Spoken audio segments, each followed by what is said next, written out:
pendapat. Akal-akalan. Pendapat daripada para ulama-ulama. Bukan pendapat, meriwayatkan tentang apa yang terjadi di zaman Muhammad. Oke, gue bacakan hadisnya ya. Gue bacakan hadisnya bang, biar ku tampilkan. Aku tahu abang ini orang awam. Sudah aku bilang, jikalau ada seorang muslim mau dalam satu malam saja merelakan waktunya untuk mendalami agama Islam, maka saya sungguh-sungguh khawatir besok pagi dia bangun dalam keadaan masih muslim lagi. Iya, saya ragu dia masih bangun dalam keadaan muslim. Nah, karena abang orang awam dan tidak mau mendalami agama Islam, oke, ku bantu abang mendalami agama Islam. Oke. Nih ya. Nih, ini hadisnya bang. Oke, ku balikkan dulu. Makasih topinya kan nih, makasih. Ku balikkan ya layarnya ya, biar abang lihat nih. Nih, diriwayatkan dari Anas bin Malik. Ia bercerita, ada sejumlah orang dari suku Ukel dan Uranah yang datang menemui Nabi Shallallahu Alaihi Wasallam. Kita ikuti Muslim ya bacanya ya. Namun mereka mengalami sakit karena tidak betah di Madinah. Lalu Rasulullah Shallallahu Alaihi Wasallam memerintahkan mereka untuk mendatangi kandang unta dan menyuruh mereka untuk minum air kencingnya dan susunya. Hadis riwayat Bukhari dan Muslim. Dalam riwayat lain ditambahkan, mereka pun melakukan saran itu hingga mereka sehat dan menjadi gemuk. Kutanya dulu sama abang, betul nggak bahwa itu ada dalam riwayat hadis? Kalau masalah hadis saya belum baca itu. Nah itu ku bilang sama abang. Jadi Mana? saya tanya juga samamu. Yang dinamakan domba-domba tersesat itu apa? Waduh, ini lari kemana-mana. Yang dibahas apa? Yang dibahas kemana? Di dalam Alkitab kalian kan ada domba-domba tersesat. Iya, Apakah jadi itu begini domba? bang ya. Jadi begini. Nah. Jadi begini. Bahasa-bahasa di dalam Bible itu banyak sekali bahasa-bahasa yang bersifat metafor dan menggambarkan suasana yang terjadi di tengah-tengah masyarakat saat itu. Gini bang. Dulu pekerjaan-pekerjaan yang lumrah dilakukan masyarakat itu adalah seorang penggembala. Ya, sekarang bang kalau kita di kota, apalagi di Jakarta, gembala itu nggak tahu orang apa gembala itu. Anak-anak zaman sekarang generasi Z ditanya gembala itu apa, mereka nggak tahu karena mereka di kota. Nah dulu orang-orang di Yerusalem itu di kota di penduduk-penduduk orang-orang Yerusalem, orang-orang Israel, mereka itu pekerjaannya penggembala. Jadi mereka membawa kambing dombanya ke padang rumput untuk makan. Makanya bahasa-bahasa Bible itu menggambarkan begini. Tuhan itu ibarat seorang penggembala. Dia itu akan menjaga kawanan domba-dombanya. Kalau abang seorang penggembala, abang pernah jadi penggembala. Saya waktu kecil di kampung saya saya dulu gembala sapi. Jadi saya tahu, saya nggak mau ada apa-apa terjadi dengan ternak saya. Begitu juga seorang penggembala, nggak mau dia terjadi apa-apa sama ternak dia, makanya dijaga sama dia. Dia biasanya bawa tongkat itu. Jadi kalau ada hewan buas, hewan ini, dia maju di depan menjaga kawanan dombanya. Nah Tuhan itu di dalam bahasa Bible itu diumpamakan sebagai seorang penggembala. Makanya Daud dia punya lagu, punya mazmur. Itu sangat terkenal lagunya. Tuhan adalah gembalaku, takkan kekurangan aku. Ia membaringkan aku di padang yang berumput hijau. Dia membimbingku ke air yang tenang. Ada lagunya. Jadi seperti itu bang. Yesus juga sering mengumpamakan domba-domba yang hilang, orang-orang yang tersesat itu seperti domba yang hilang dari kawanan. Makanya Yesus pernah mengumpamakan satu perumpamaan gini. Adakah seorang penggembala yang ketika menggembalakan 100 ekor dombanya lalu dia kehilangan 1 ekor, dia tidak mencarinya sampai ketemu? Jadi diibaratkan gitu, saking cintanya Tuhan itu kepada umatnya, seperti seorang pengembala yang kehilangan satu ekor, dicarinya sampai dapat. Dan ketika dapat, dia begitu gembira, dia pangku dombanya yang hilang itu, dia taruh di pangkuannya, dan dia berkata, oh, domba saya yang hilang sudah ditemukan. Itu bahasa-bahasa Bible itu memang seperti itu. Bukan dibaca domba terus domba betulan. Ya, Bukan begitu, Bang. Makanya baca Bible itu, ya kalau kelas muslim ya sulit, Bang. Namanya masih muslim. ya kalau diumpamakan juga seperti itu menjadi majas sebagai tafsiran dari hadis tersebut, lalu bagaimana? Apakah Anda sudah pernah secara langsung menemui penulis yang Ini bukan menafsirkan- majas, Bang. Ini betulan, kencing betulan. Ini bukan majas kalau ini, Bang. Ini beneran kencing betulan, diaduk-aduk. Jadi begini. Aduk, diminum betulan. Ini bukan majas, ini kencing beneran. Itu kan belum firman Tuhan. Itu kan belum firman Tuhan. Bang, di dalam Al-Quran Jadi dikatakan... umpamanya begini, saya sarankan Silakan. di padang pasir, ketika Anda haus, tidak ada lagi minuman kecuali kencing unta itu. Apakah Anda Ini bukan di padang pasir loh, Bang. Ini riwayat ini bukan berbicara tentang di padang pasir. Ini riwayat ini berbicara... itu sejarah cerita masa lampau. Bang, dengar ya. Bagaimana ada satu ayat Quran, perjalanan ada dia? satu ayat Quran mengatakan begini, "Wa ma yantiqu 'anil hawa in huwa illa wahyu yuha." Tidaklah yang diucapkannya itu berdasarkan hawa nafsunya, melainkan yang diwahyukan kepadanya. Jadi semua yang diomong Muhammad itu wahyu, Bang, bukan berasal dari hawa nafsunya. Nggak boleh Abang bilang begitu. Setiap Jadi- Muhammad ngomong itu, perkataannya itu adalah wahyu, bukan asal-asal ngomong. Iya, kita akui.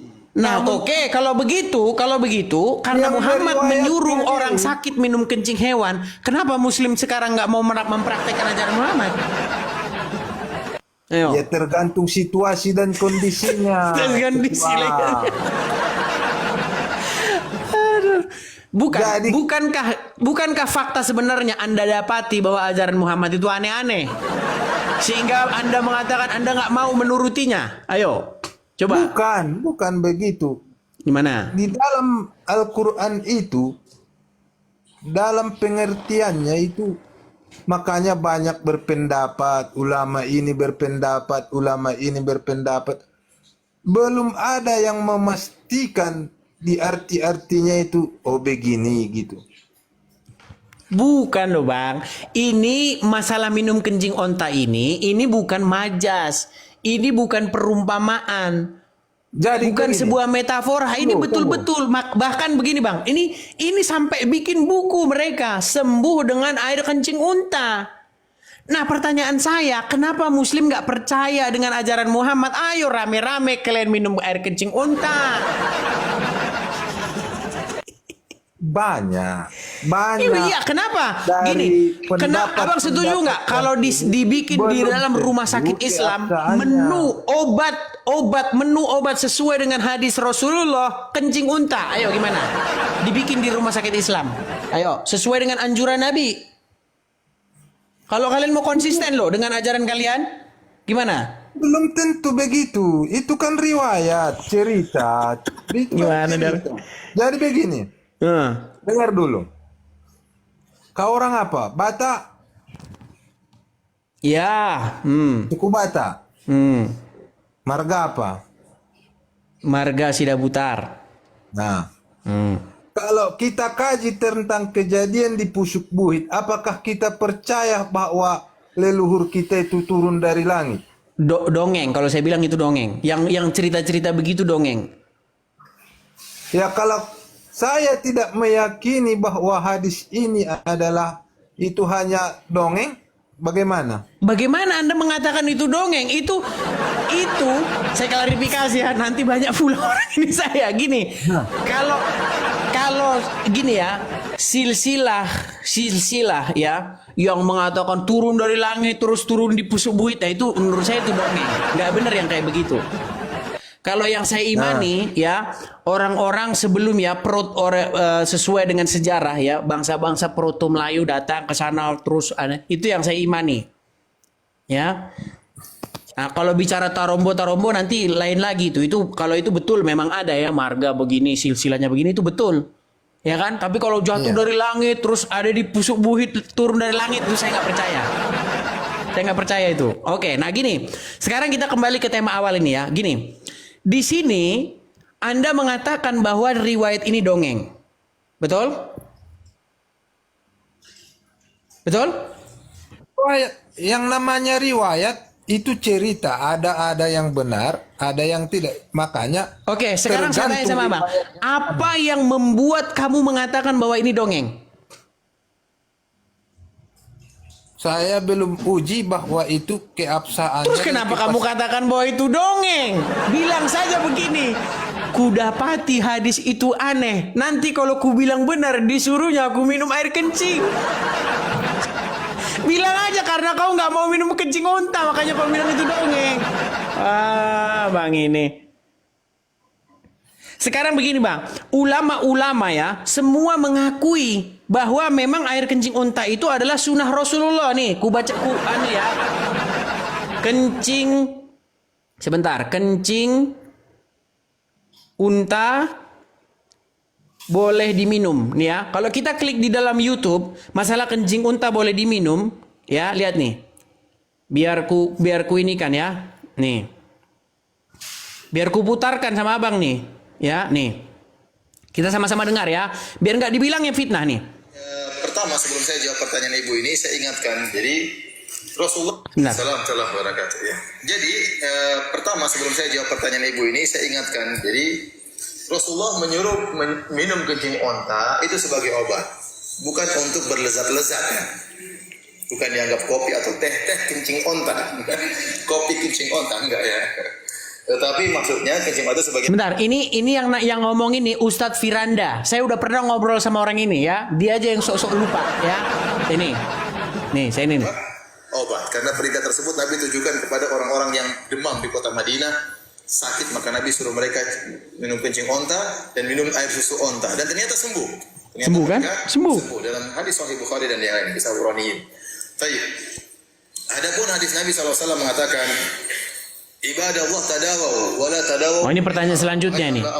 Ini makanya saya bilang Bang, itu riwayat sudah disohih Bang.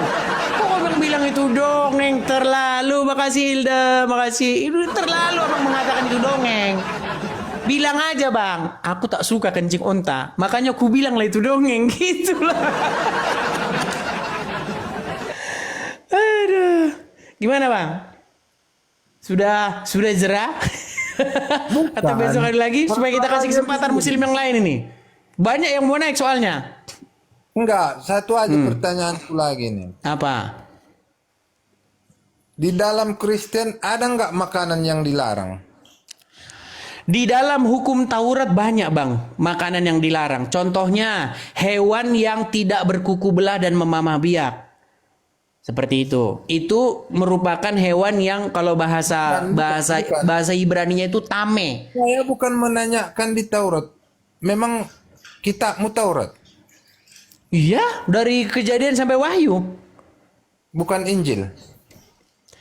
Iya, Injil itu dari Kejadian sampai Wahyu. Berarti Injil sama Taurat sama.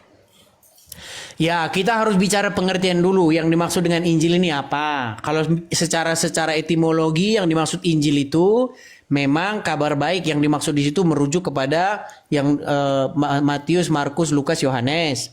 Tapi kalau bicara secara kabar baik yang secara keseluruhan ya dari Kejadian sampai Wahyu itu bisa juga dikatakan Injil. Seperti itu. Adakah makanan yang dilarang di situ? Banyak sekali. Lalu kalau makanan itu bisa menjadi obat, apakah diperbolehkan? Makanan bisa menjadi obat? Nggak ada di situ dikatakan makanan bisa menjadi obat.